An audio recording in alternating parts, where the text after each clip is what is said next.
ایک دن حضرت امام باقر رضی اللہ تعالی عنہ خطاب فرما رہے تھے، کہہ رہے تھے عبادت اس مقام تک نہیں پہنچاتی جہاں غریب کی خدمت پہنچاتی ہے۔ فرما رہے تھے لوگو غریبوں کی مدد کیا کرو، اس لیے کہ غریبوں کی مدد کرنے والا شخص زندگی میں کبھی غریب نہیں ہوتا۔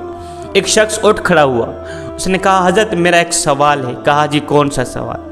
کہا حضرت مجھے بتایا جائے کہ انسان پر غربت کس وجہ سے آتی ہے اور کیوں آتی ہے؟ انسان پر غریبی کس وجہ سے آتی ہے اور کیوں آتی ہے؟ حضرت امام باقر رضی اللہ تعالی عنہ نے فرمایا میاں انسان پر غربت 3 چیزوں کی وجہ سے آتی ہے۔ پوچھا گیا حضرت وہ 3 چیزیں کون کون سی ہیں؟ حضرت نے فرمایا کہ غربت آنے کی پہلی وجہ لاپرواہی ہے۔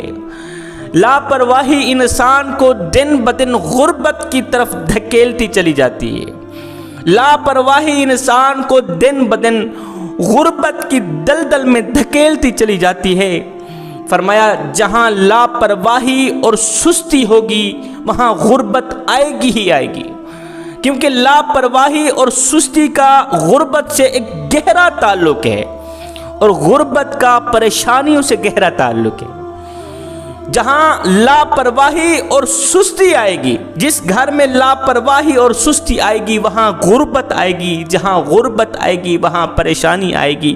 اب یہ جو دل ہے یہ لاپرواہی سے، سستی سے اور غربت اور پریشانی سے سخت نفرت کرتا ہے۔ جس گھر میں یہ 4 چیزیں آ جائیں دل بے قرار ہو جاتا ہے، دل بے چین ہو جاتا ہے، دل بے اطمینانی کا سبب بن جاتا ہے۔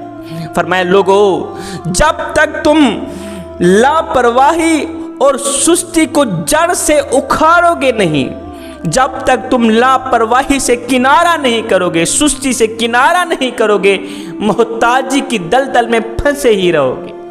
اگر تم محتاجی اور غربت کی دلدل سے نکلنا چاہتے ہو تو پھر خدارا لاپرواہی کا اور سستی کا دامن چھوڑ دو، محنت کرنا شروع کر دو، انشاءاللہ تمہیں کامیابی ملے گی۔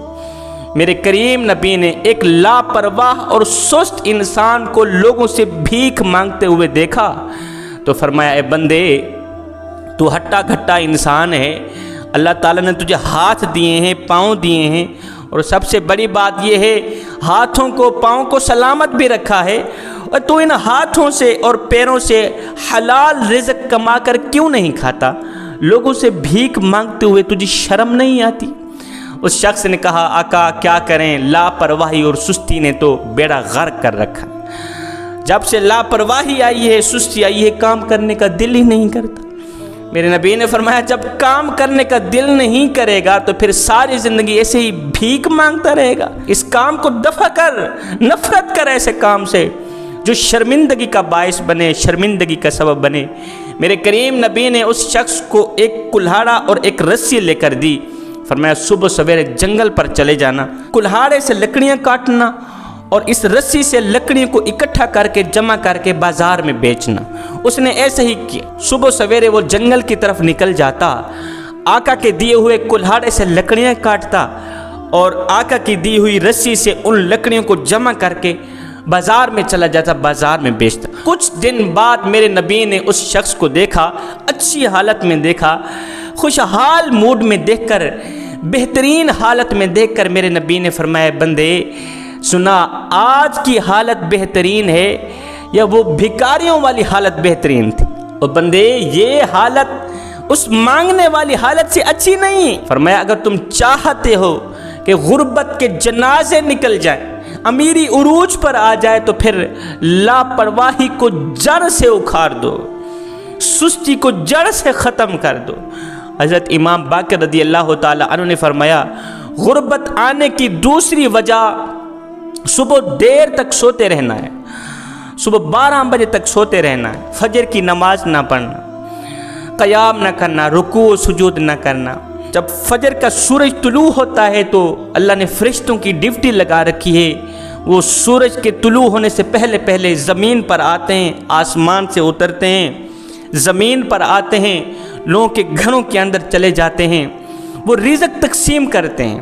میرا اللہ فرماتا ہے اس وقت جو رزق کی تلاش میں ہے، رزق کے انتظار میں ہے، ان لوگوں کو رزق بھی دینا اور اس رزق کے اندر برکت بھی ڈال دینا۔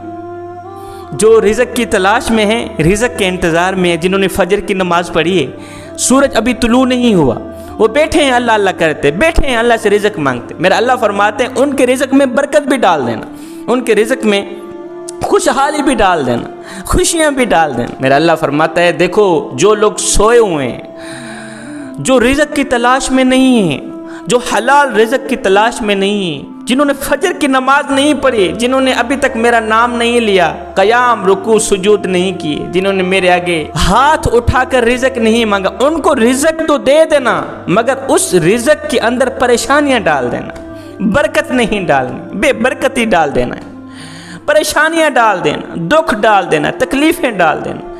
ان کو رزق تو ملتا ہے لیکن پریشانیاں عروج پر آ جاتی ہیں، دکھ عروج پر آ جاتے ہیں۔ امام باقر رضی اللہ تعالیٰ عنہ فرماتے ہیں اگر تم چاہتے ہو کہ غربت کے جنازے نکل جائیں، امیری عروج پر آ جائے، کامیابی تمہارے قدم چومے، خوشحالی تمہارے قدم چومے، تو پھر خدارا صبح جلد اٹھا کرو، فجر کی نماز با جماعت ادا کیا کرو۔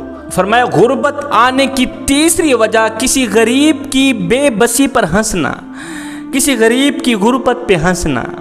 جوانوں، اہم دن وہ نہیں تھا جس دن ہم اس دنیا میں آئے تھے، بلکہ اہم دن تو وہ دن ہوگا جب ہم لوگ یہ جان لیں گے کہ ہمارے آنے کا مقصد کیا ہے۔